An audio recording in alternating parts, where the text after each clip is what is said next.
안녕하세요. 캔뉴스의 리사입니다. 최근 캐나다 간호사가 크게 부족해지면서 의료 현장이 위기에 빠졌는데요. 올 여름 캐나다 전 지역에 있는 200개가 넘는 응급실과 중환자실이 폐쇄되었다고 합니다. 간호사 부족 현상의 이유는 베이비붐 세대의 간호사들이 대거 은퇴한 데다가 팬데믹 기간에 퇴직이 늘어났기 때문이라고 하는데요. 그래서 캐나다 정부는 주별로 캐나다 이민을 원하는 간호 인력에게 교육 비용을 지원하는 등 대책 마련에 나섰습니다. 예를 들어 BC주는 비숙련 간병인이라 할지라도 낮은 점수라도 이민을 할 수 있도록 특혜를 준다고 하는데요. 그래서 오늘은 최근 간호사 관련으로 가장 많이 물어보는 질문들 위주로 모아보았습니다.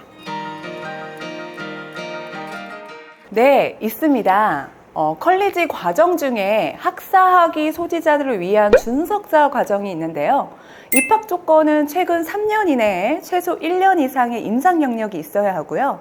IELTS 점수는 6.5, 영어 점수가 없어도 조건부 입학이 가능합니다. 준석사는 2년으로 구성되어 있는데요. 좋은 점은 준석사 이후에 NCLEX 시험에 패스하면 캐나다 정식 RN이 됩니다. 그리고 프리헬스가 요구되지 않는 컬리지들도 있으니까 저희 캐노유와 상의하세요.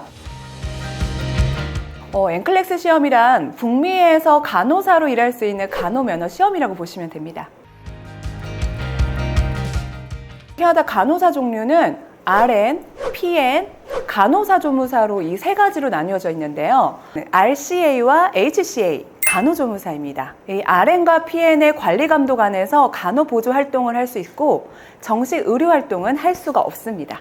컬리지에서는 1년 미만의 서티피케이트 과정 이수 취업이 가능합니다.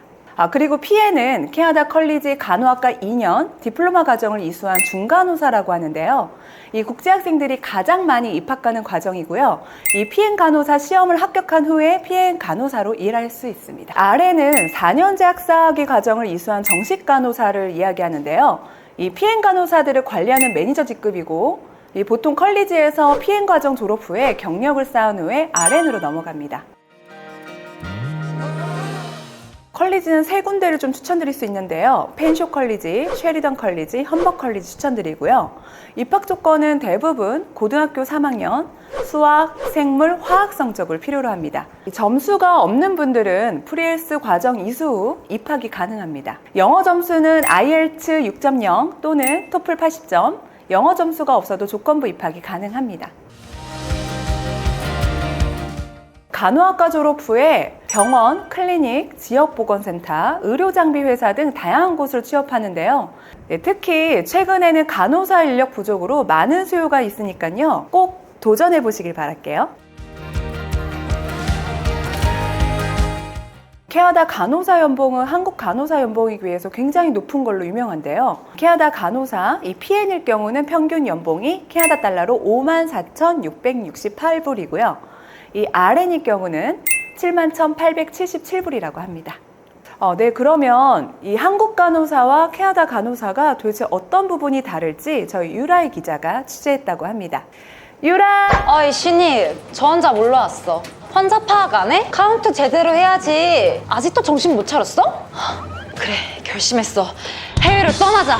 안녕하세요, 유라이 기자입니다. 간호사를 꿈꾸지만 이것저것 고민이 많지 않으신가요? 오늘은 캐나다에서 간호사가 된다면 어떤 장점이 있을지 간략하게 알려드리겠습니다.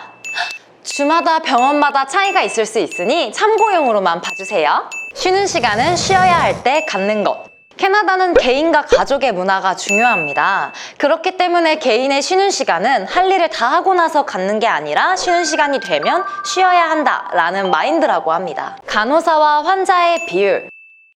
한국 간호사와 달리 캐나다 간호사는 담당 환자의 인원수가 적습니다. 케어 인원이 적다 보니 그만큼 꼼꼼하고 세심하게 케어가 가능하겠죠? 환자 앞에서 의료진은 동등하다. 의사와 간호사가 환자에 대한 회의가 오갈 때 환자에게 맞는 처치를 위해 수평적으로 서로 피드백이 오간다고 합니다. 환자의 건강과 안전이 제일 중요하기 때문에 언제든 자신의 의견을 어필할 수 있어야겠죠? 유동적인 스케줄 조정. 병원마다 주마다 차이가 있겠지만 캐주얼 포지션은 병원에서 스케줄 요청이 오면 자신이 원할 때 일정에 응할 수 있습니다. 미리 나온 스케줄을 따르는 방식이 아니라서 본인에게 맞는 생활 패턴을 만드실 수 있습니다. 출산 휴가는 충분히. 캐나다에서는 임신한 간호사들이 비정규직이라고 해도 출산 휴가를 보장받습니다. 돌아올 포지션과 직업이 있다는 점과 1년의 유급 휴가를 가질 수 있다는 게 가장 큰 장점이겠네요. 먼저 근무하는 주, 경력, 병원마다 차이가 있지만 정규 간호사의 연봉의 경우 우리나라 돈으로 약 6,900만 원, 준 간호사의 경우 우리나라 돈으로 약 5,100만 원이라고 합니다. 간호사가 되기까지의 수많은 정보가 있지만 정말 이 직업이 나에게 맞는지, 어떤 지역에서 근무를 하게 될지 궁금한 게 참 많으시죠? 자세한 상담은 연락주세요. 캡뉴스 유라이 기자는 더 재미있고 유익한 소식으로 찾아뵙겠습니다. 감사합니다.